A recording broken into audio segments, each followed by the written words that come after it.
के लिए चीनी कितनी डालूं? थोड़ी सी शक्कर डालना, ज्यादा नहीं। अरे मम्मी डैडी आ गए। Hi mom, hi dad. यहाँ सब कैसे? अच्छी हूँ मम्मी। बहुत सुंदर है। क्या सुंदर है?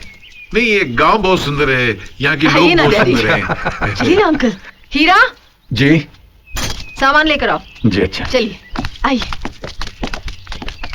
बहुत अच्छी जगह है ना? जी। बेटी तुम उन्हें सामान उठाने को क्यों कह रही हो? उन्हें? हाँ। ये तो नौकर है यहाँ का। नौकर? हाँ। उनकी शक्ल तो ठाकुर साहब से मिलती है। बेटे तुम ठाकुर भानु प्रताप के बेटे हो ना? जी।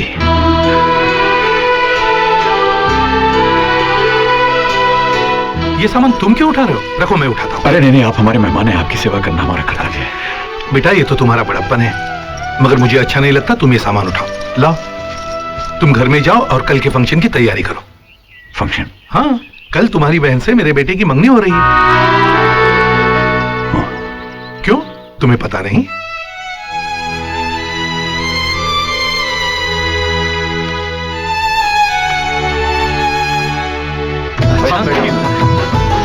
ये हमारी जी।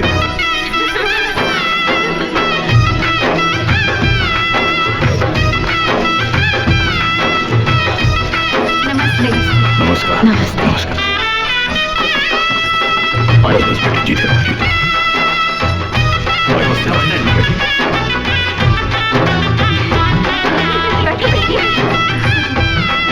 तो समधी जी जैसा आप कहें, पंडित जी आए हुए, इनसे कोई तिथि निकलवा ले। हाँ हाँ पंडित जी बोलिए, कौन से दिन का मुहूर्त निकला है? ठाकुर साहब, विवाह के लिए 10 तारीख का मुहूर्त निकला है, लेकिन विदाई के लिए 10 और 11 दोनों तिथियां कष्टकारक हैं। ठीक है, तो विदाई फिर 12 तारीख की कर लेते। ठीक है, बहुत बेहतर।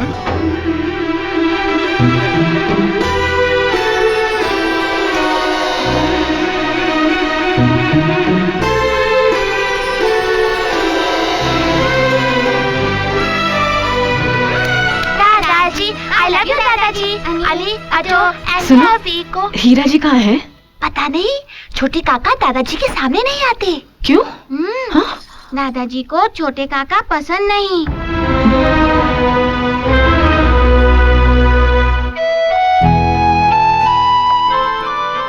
बस बस माँ, बस एक और आकर तुम्हारे बाबूजी ने अचानक तुम्हारी बहन की मंगनी तय की है। मुझे पता नहीं था बेटे कि तुम्हें मालूम नहीं। मालूम होता भी तो क्या कर लेता माँ। इतना तो मैं जानता ही हूं कि इस घर में मेरी हैसियत एक नौकर की है, और नौकरों को हर एक बात थोड़ी ना बताई जाती। माँ अगर पुनर्जन्म होता है तो मैं फिर से तुम्हारा और बाबूजी का बेटा बनना चाहूंगा। जो इस जन्म में नहीं मिला, शायद उस जन्म में मिल जाए।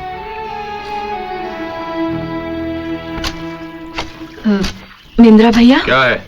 फिर से कपड़े आयरनिंग करवाने हैं क्या? मैं आपसे मिस्टर हीरा के बारे में कुछ जानना चाहती हूँ। आप ऐसे क्यों देख रहे हैं? क्योंकि आज तक किसी ने हीरा को मिस्टर हीरा क्या करने का। क्या जानना चाहती हैं आप? ठाकुर साहब यहाँ के सबसे बड़े आदमी हैं। उनका एक लड़का डॉक्टर है, दूसरा इंजीनियर। फिर मिस्टर हीरा ऐसे क्यों हैं? उनके साथ नौकरों जैसा सलूक क्यों होता है? वो भी तो ठाकुर साहब के बेटे हैं। हाँ है, लेकिन ठाकुर काका उसे अपना बेटा नहीं समझते। क्यों? हीरा बचपन में स्कूल जाता था, लेकिन पढ़ाई में वो बहुत कमजोर था। इम्तिहान में उसे हमेशा 0 नंबर मिलते थे। 0 नंबर पाकर वो घर जाएगा और फिर पिताजी की मार खानी पड़ेगी, इसलिए वो 0 का 100 बना देता था। लेकिन मार तो उसे तब भी पड़ती थी। वो क्यों? क्योंकि 100 में कितने 0 लगते हैं ये भी उसे मालूम नहीं था। वो कभी 4 0 लगाता था और कभी 5 0।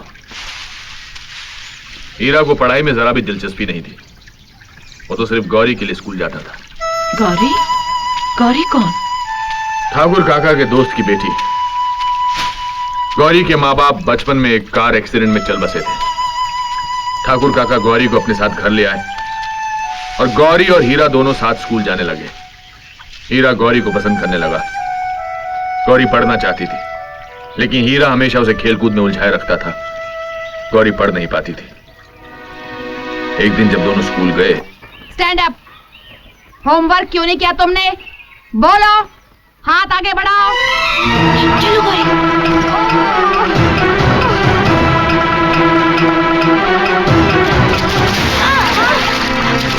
हीरा उठो, उठो। किताबों के साथ हीरा की पढ़ाई लिखाई भी पानी में बह गई। जिस स्कूल में गौरी ने मार खाई थी, उस स्कूल से हीरा को नफरत हो गई। उस दिन से उसने स्कूल की तरफ पलट कर भी नहीं देखा। हीरा के साथ रहकर गौरी की पढ़ाई खराब हो जाएगी, ये सोचकर ठाकुर काका ने गौरी को पढ़ने के लिए शहर के हॉस्टल में भेज दिया। हीरा और गौरी अलग हो गए, अलग अलग बड़े हुए। हीरा हमेशा उदास रहता था, मगर एक खुशी थी, गौरी हर शनिवार शहर से आती थी। शनिवार और इतवार ये 2 दिन हीरा के दिल को खुशियों से भर देती थी।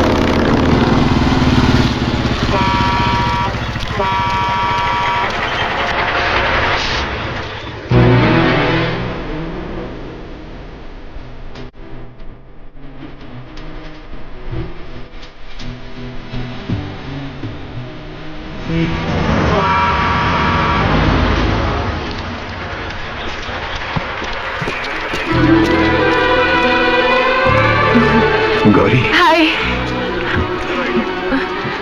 नहीं नहीं, कोई बात नहीं है। नहीं दो ना। कैसे हो? ठीक हूँ, हल्का सा बुखार लग रहा है। अरे तो चलो डॉक्टर को नहीं नहीं, कोई जरूरत नहीं है।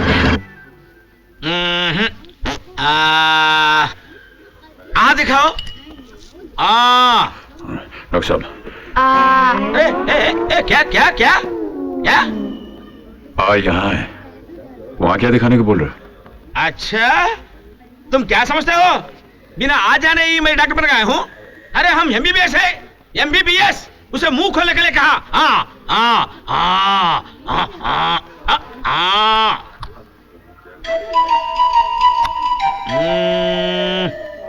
हल्का सा बुखार है, मैं इंजेक्शन दे देता हूँ। अरे नहीं डॉक्टर साहब, देखिए इंजेक्शन मत दीजिएगा, गोलियां दे दीजिए। इंजेक्शन देने से बहुत दर्द होगा। अरे छोटा सा इंजेक्शन है, दर्द नहीं होगा। आजकल बच्चे ले लेते हैं। साहब प्लीज मेरी बात सुनिए। देखिए इंजेक्शन मत दीजिए, इससे बहुत दर्द होगा। Okay, you give injection, you give tablets, you give medicine. I go. Doctor साहब, एक डॉक्टर मैं हूँ या तुम?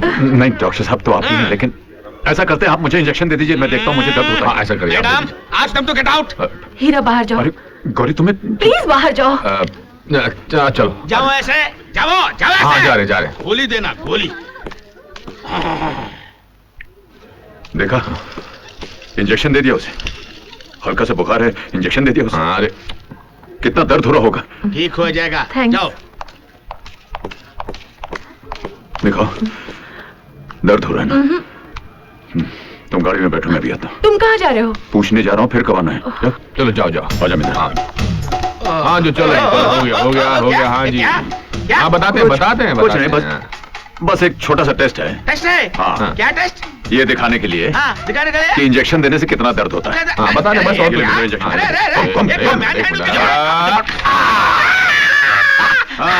अब पता चला दर्द क्या होता है। हर बात पे इंजेक्शन देने के लिए तैयार हो जाता है। डॉक्टर 8 नंबर के पेशेंट को इंजेक्शन दे दूं? No injection, only tablets. खाक में मिला रहा है हमारी इज्जत को ये। गांव वालों के साथ नौटंकी में हुड़दंग मचाई, शहर जाकर के डॉक्टर के साथ बदतमीजी की। कितना फर्क है इसमें और इन दोनों में। एक बात कहूं, इसकी शादी करवा दीजिए, जिम्मेदारी आएगी तो सुधर जाएगा। इस निकम्मे के साथ कौन लड़की ब्याह करेगी? आपको लड़की ढूंढने की जरूरत नहीं, लड़की घर में ही है। हाँ, गौरी। पागल हो गई हो? हमने गौरी को पाला है, इसका यह मतलब नहीं कि उसकी जिंदगी बर्बाद कर दें। गौरी हीरा से प्यार करती है। हाँ बाबूजी, हीरा भैया गौरी को बहुत पसंद करते हैं। आप तो जानते हैं, दोनों बचपन से एक दूसरे को चाहते हैं। फिर भी आपको यकीन ना हो तो खुद गौरी से पूछ लीजिए।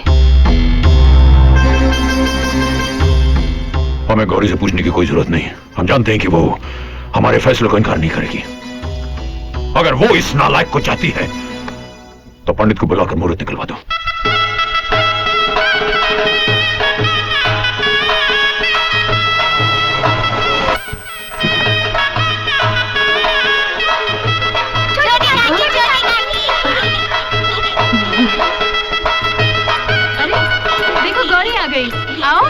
गौरी, आओ ना।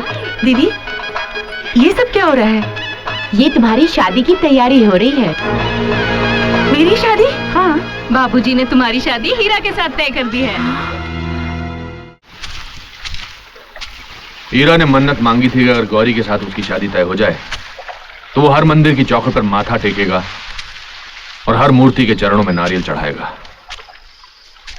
एक दिन हम नारियल के चढ़ावे के लिए मंदिर जा रहे थे तो देखा एक लड़की पानी में कूद गई। हीरा उस लड़की को बचाने के लिए पानी में कूदा, उस लड़की को बाहर निकाला। वो लड़की कोई और नहीं, गौरी थी।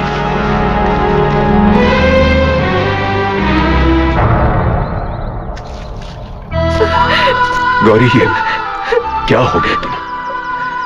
क्यों अपनी जान लेना चाहती हो? अब तो हमारी शादी भी तय हो गई थी। इसीलिए मरना चाहती हूँ ताकि तुम्हारे साथ शादी करने से बच सकूं। फांसी की सजा पाने वाले से भी उसकी आखिरी इच्छा पूछी जाती है, मगर तुम्हारे पिताजी ने ना तो मेरी पहली इच्छा पूछी ना आखिरी। क्यों?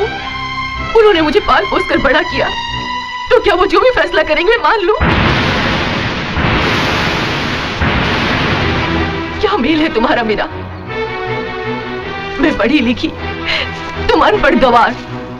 कोई पहचान, कोई आइडेंटिटी है तुम्हारी? अपने ही घर में एक नौकर की तरह रहते हो तुम। नए जमाने में पैदा होकर पुराने जमाने की जिंदगी जी रहे हो तुम। क्या कहूंगी मैं अपने पढ़े लिखे दोस्तों से कि जिससे मैंने शादी की है उसे जिंदगी की हिस्ट्री ज्योग्राफी नहीं मालूम।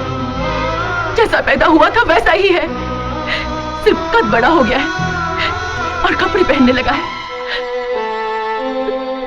तो मतलब तुम्हें हीरा से प्यार नहीं है गौरी? प्यार तो इंसान जानवरों से भी करता है, तो क्या वो उनसे शादी कर ले? मुझे पता होता कि तुम्हारे पिताजी अपने एहसान के बदले में मेरी शादी तुमसे कराएंगे तो मैं अपने मम्मी पापा के मरने के बाद तुम्हारे घर में नहीं रहती, किसी अनाथ आश्रम में चली जाती। बस अब और कुछ कहने की जरूरत नहीं।